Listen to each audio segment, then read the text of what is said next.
Hello friends, मैं doctor नीलम आपका अपने चैनल स्टडी एंड रिसर्च में स्वागत करती हूँ। फ्रेंड्स, आज हम स्टडी करने जा रहे हैं मिडविल हिस्ट्री की, जो कि एक पेपर मैंने लिया हुआ है।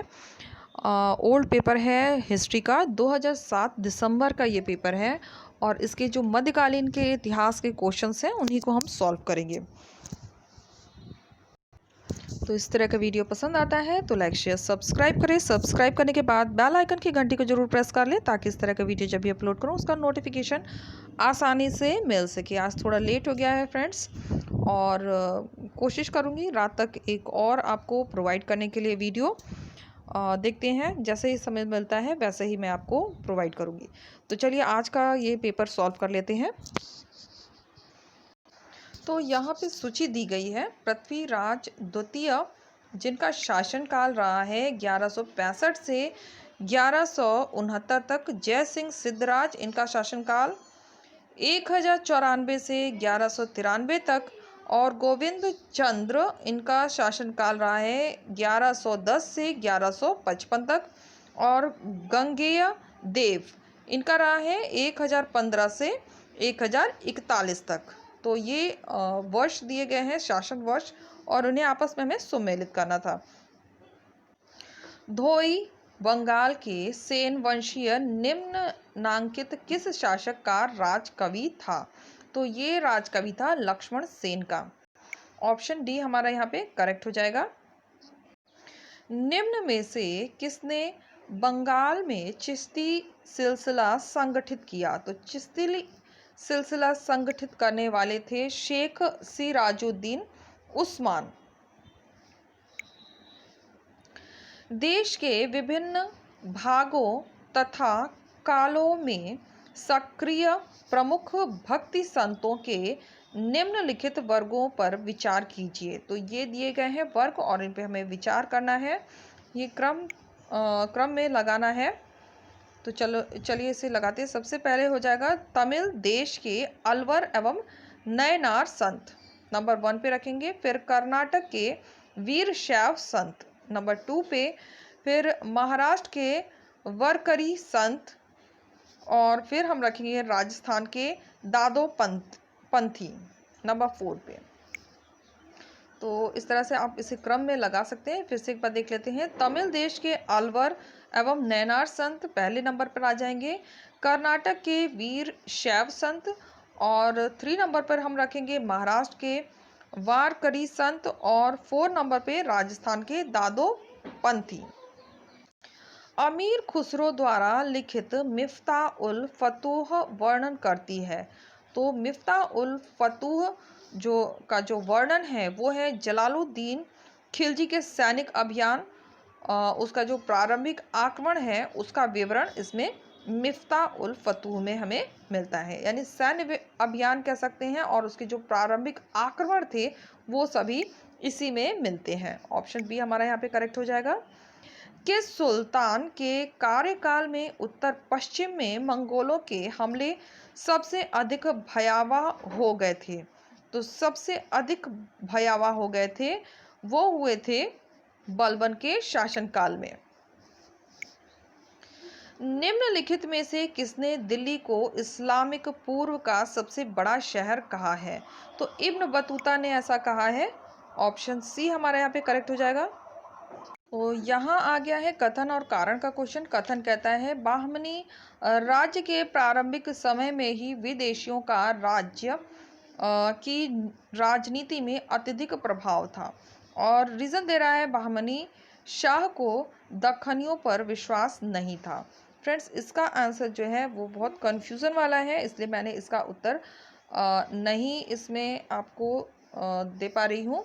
अगर आप इसके बारे में कंफर्म हैं तो उत्तर आप कमेंट बॉक्स में कमेंट करके दे सकते हैं। एक बार मैं आपको प्रश्न दिखा देती हूँ, इसे वीडियो पॉज करके भी आप देख सकते हैं। तो चलिए नेक्स्ट क्वेश्चन पे चलते हैं। निम्नलिखित पांडुलिपियों में से किसकी रचना अकबर के काल में की गई? तो अकबर के काल में जो रचनाएं हुई हैं वो हो जाएगा दीवाने अमीर हसन देहलवी, फिर राजकुंवर और तूती नामा। तो ये सभी हो जाएंगे। फिर है विजयनगर की यात्रा करने वाले निम्नलिखित विदेशियों में से किसने सहगमन यानी सती का विवरण दिया है।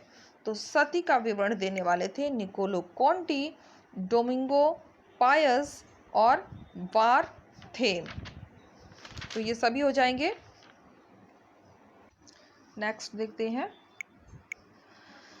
बीजापुर के सुल्तान से पुर्तगालियों ने गोवा को किस वर्ष छीना। तो ये छीना गया था 1510 में। नीचे दिए गए वक्तव्य दिए गए हैं, एक को कथन ए कहा गया है, दूसरे को आर कहा गया। तो कथन ए कहता है अकबर ने अपने शासनकाल के 24वें वर्ष 1579 में दहशाला को लागू किया। और यहाँ पे जो अकबर ने दहशाला की स्थापना की, ये करेक्ट है।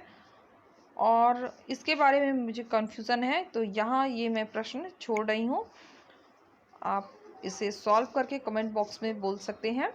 उसने भूमि की सालाना पैमाइश की प्रथा को समाप्त करने का निर्णय दिया। तो यहाँ मैं आपको उत्तर नहीं दे सकती हूँ। क्वेश्चन नंबर 31, निम्नलिखित ग्रंथों में से कौन से ग्रंथ संगीत से संबंधित हैं। तो संगीत से जो संबंधित ग्रंथ हैं वो हो जाएगा मान कुतूहल, फिर किताब ए नवरस और माधवानल काम कुंदला। तो ये सभी हो जाएंगे।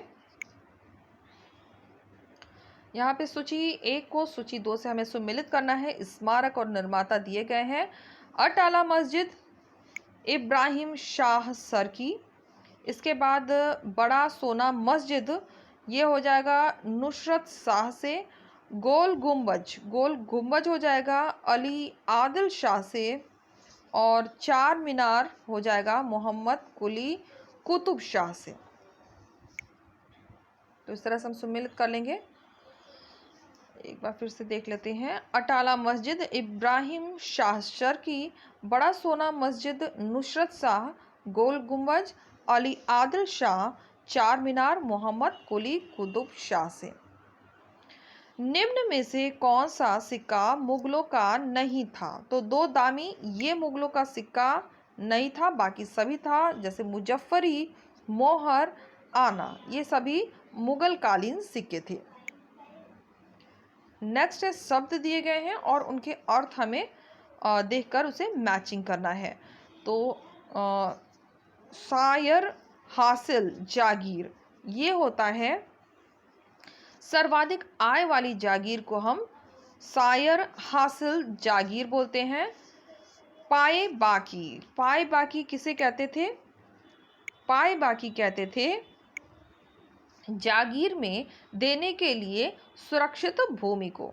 फिर अल्तमगा कहलाता था स्थायी राजस्व अनुदान को, और अराजी होगा मापी हुई भूमि के आंकड़े, यहाँ पे हो जाएगा मापी हुई भूमि के आंकड़ों को अराजी कहा जाता था।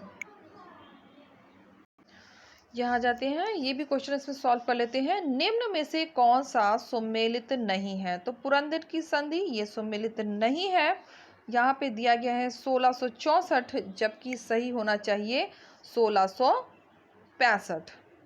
तो इसमें हमारा उत्तर जो है सही सम्मिलित नहीं है, वो हो जाएगा ऑप्शन ए। जजिया को दोबारा लागू किया गया 1679 में। गोलकुंडा विजय हुई 1686 में। संभाजी का बंदीकरण एवं वध हुआ 1689 में। तो इसमें ये सभी सही है, केवल हमारा ए ऑप्शन इनकरेक्ट हो रहा है।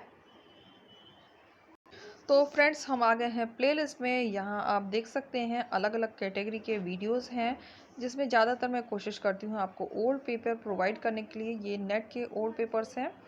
तो इन सब वीडियोस को देखने के लिए आपको डिस्क्रिप्शन बॉक्स में जाना पड़ेगा, और वहाँ पे नाम लिखे हुए हैं, प्लेलिस्ट बना हुआ है, लिंक दिया गया है, लिंक के माध्यम से आप इन सभी वीडियोस को देख सकते हैं। अभी जो आप क्वेश्चन सॉल्व कर रहे थे उसका वीडियो ये रहा, उसकी प्लेलिस्ट आप देख लीजिए। मध्यकालीन इतिहास के नाम से ये प्लेलिस्ट क्रिएट किया गया है, और इसमें आपको NTA UGC नेट के जो ओल्ड पेपर हैं उन्हीं से प्रश्न लेकर मैंने इसे बनाया है। तो ये आपके लिए बहुत यूज़फुल है अगर आप नेट की तैयारी कर रहे हैं तो। इसमें कुल 36 वीडियोस अपलोड हो चुके हैं और 1-2 वीडियो जो आज का वीडियो है वो ही इसमें मुझे कनेक्ट करना है। जल्द ही मैं उससे भी इसमें कनेक्ट कर दूँगी। तो यहाँ पर आप देख सकते हैं बहुत सारे आपको वीडियोस मिल जाएंगे जो कि सभी ओल्ड पेपर के हैं और इनके पीडीएफ मैं जल्द ही आपको प्रोवाइड करने वाली हूँ, जिसकी सूचना मैं वीडियो के माध्यम से आपको उपलब्ध कराऊंगी।